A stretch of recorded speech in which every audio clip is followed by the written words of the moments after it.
Par contre, c'est difficile à maintenir cette absence de pensée, cette vacuité.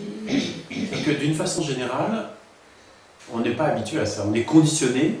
C'est ça, il va y avoir en permanence des pensées ou des sensations. Voilà. Déjà, d'une façon générale, il y a tout le temps des pensées, il y a tout le temps des sensations, il y a tout le temps des perceptions. Tout le temps. Ça ne s'arrête jamais.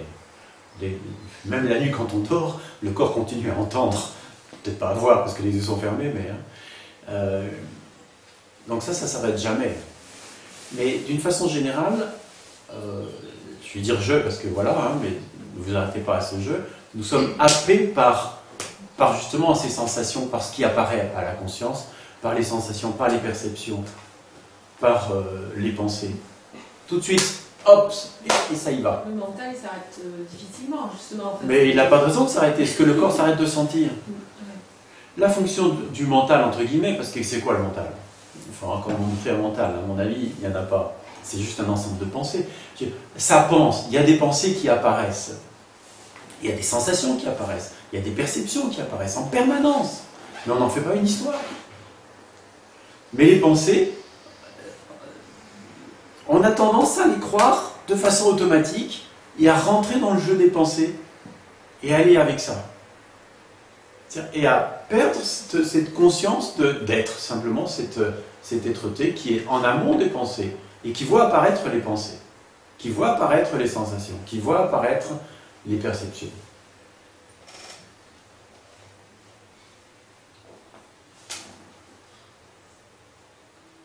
C'est un peu comme quand vous allez dans une salle de cinéma. Vous n'allez pas y aller pour un écran blanc. Vous y allez pour les images projetées sur l'écran. Mais l'écran est toujours là. Et sans écran, vous ne verrez rien. Et cette êtreté, ce je suis, c'est la même chose. C'est l'écran. Il est toujours tranquille. Il n'est pas affecté par les images qui sont projetées sur lui. C'est-à-dire, il n'est pas affecté par les sensations, les émotions, les perceptions, les pensées. Je suis. Cette conscience d'être, elle n'est pas affectée. Si vous regardez, c'était la même il y a 10 minutes. C'est la même quand vous allez bien, quand vous allez mal. Quand vous soyez jeune ou vieux, peu importe, quel que soit votre âge. Quel que soit le film, exactement, l'écran elle-même, la conscience d'être, demeure dans cette tranquillité, dans cette paisibilité, ce calme, cette densité. Et c'est vivant en même temps, hein. C'est pas juste carrément.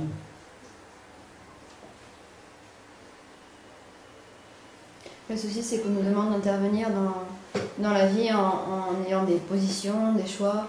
Un exemple tout bête, c'est on voit des gamins qui viennent de l'Est, qui font la manche ou qui s'occupent de nettoyer les vitres.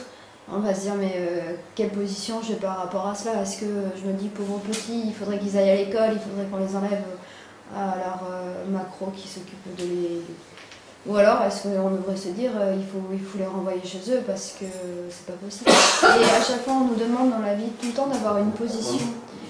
Mais même dans la vie personnelle, on nous demande qu'est-ce qu'on fait, on change le frigo, on change pas le frigo, enfin des trucs tout bêtes. Ouais. Mais rester dans l'âtreté, c'est... Et en fait, on nous en sort constamment et on n'arrive pas forcément à revenir. Mais c'est qui ce on qui t'en sort constamment? J'en sors constamment. Et c'est qui ce je qui en sort constamment? La volonté, c'est le souhait de répondre aux attentes des autres, aux questions des autres. Reste avec ça. Le souhait de répondre aux attentes des autres. Ou la nécessité de s'adapter à des circonstances qui nous sont C'est-à-dire qu'il y a l'idée imposées de l'extérieur. Il y a l'idée que je dois m'adapter aux circonstances. Donc il y a un je. Oui. Et quand ce je doit s'adapter aux circonstances ou satisfaire les autres. C'est une idée. Ouais. Si vous ne pouviez pas penser cette idée-là, comment ce serait? C'est cool. C'est une hypothèse. C'est très difficile. C'est une hypothèse, mais regardez, si vous pouviez pas penser ça, je dois m'adapter. Je dois répondre aux demandes. Si vous ne pouvez pas penser ça, comment ce serait? Là, maintenant, tout de suite.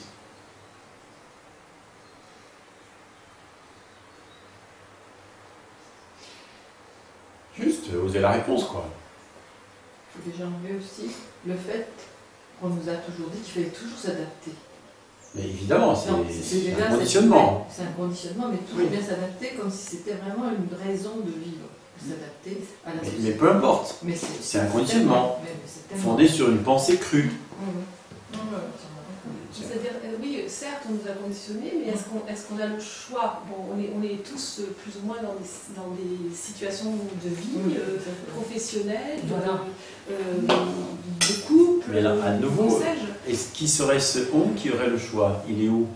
Ça présuppose l'idée d'un moi qui fait des choix. Oui, mais Et c'est pareil, vous dites, on nous impose, la société impose, est-ce qu'on a le choix? Tout ça, ce sont encore des pensées, mais une à la fois.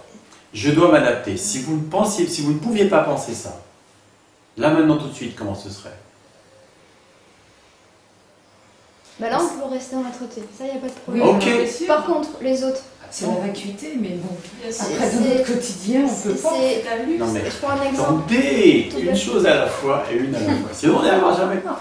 Maintenant, si vous pensiez cette pensée, je dois m'adapter, mais qu'elle passait simplement, sans laisser de traces, sans y croire.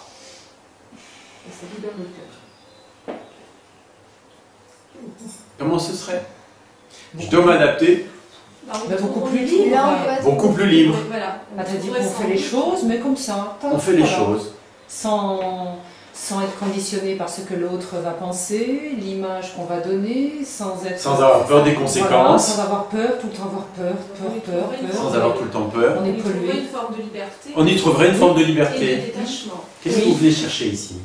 Le souci, c'est l'indifférence. Qu'est-ce que vous venez chercher ici? Ben, précisément ça. Précisément ça. Et qu'est-ce qui vous empêche d'être déjà cette liberté de fond que vous êtes en réalité? Les pensées crues. Si, il y a- Du style, je dois m'adapter. C'est clair ce que je dis là? Si Oui, c'est pas mais clair. après, L'indifférence, la seul, compassion, C'est c'est clair très en Non, non, théorie, rien à voir avec c'est l'indifférence. clair au niveau de l'intellect. oui, Mais après, dans la réalisation, quand Voilà. on est Voilà. plongé oui, dans, oui. dans les dilemmes de vie, c'est moins évident. Voilà. C'est ce que je disais tout à l'heure. D'une façon générale, nous sommes happés par nos pensées, mais je dis nous, mais hein. Et nos émotions. Il y a happage, les pensées happent, Nos émotions, et nos les pensées, les émotions, et les émotions sont liées à des pensées crues. Voilà. Les pensées sont crues de façon automatique, et ça a des conséquences. Je perds la liberté que je suis, la paix que je suis. J'en perds, je le suis tout le temps. Je peux pas ne pas l'être, je peux pas ne pas être, je ne peux pas ne pas être cette paix et cette liberté, soyons clairs. Mais c'est plus possible de le ressentir, de le manifester, de le vivre pleinement, parce que c'est encombré par des pensées crues. Je crois que la terre est plate et j'ai peur. Il y a pas Je que- dois m'adapter, j'ai peur. Voilà.